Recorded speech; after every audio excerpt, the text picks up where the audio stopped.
I'm doing my presentation right now because I'm going to have to report by Thursday. I'm kind of scared, but I'm also excited because I know what I'm going to report, and I want to get out of my comfort zone again. I'm trying to finish this. I put all my hair up. That's how you know that I'm serious, okay? I look like a bald eagle.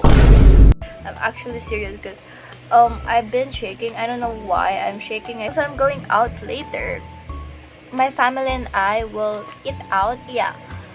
This is just a little journal, and I think it's August 30. Like, my group mates isn't that much of a help too. Like, scene zone.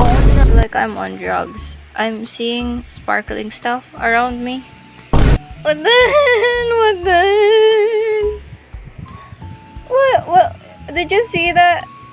Is that just me or what? Is there something around me that's sparkly? I turned off my camera for a second and then I'm seeing sparkly stuff. Am I on drugs? Am I high right now? Kaya nung bata, Mukha nung naka 98. 98 na siya nang mag-isa. so independent! Ilan magiging score sa oral? 100! 100! Ilan magiging score? 100! Magiging score mo sa oral? 50! 1 million. Sino po pet peeve mo? Sino? Or ano? Pet peeve. Pet peeve ko, si Sairi. At kuya, sino po pet peeve nyo?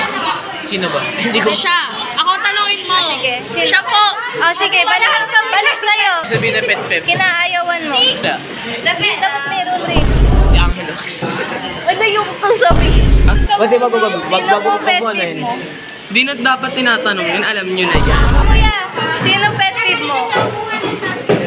English ko. Panay badminton. Sa pet peeve ko. Sino pet peeve mo, kuya? Boss. Kaninong phone nyo? Angelo. Ano po ba yan? Ayaw niya din. Sino pet peeve mo? Ano? Pet peeve mo. Ikaw daw. Sino ba? Sino po pinaka-pogi dito? Ako. Sige.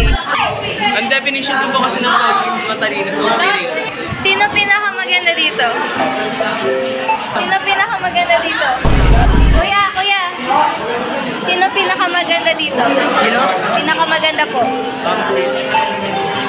Sino na? Si Jan. Ano? Siya. Sino mo pinaka-maganda? Kuya. Oh, Arlo! O yan!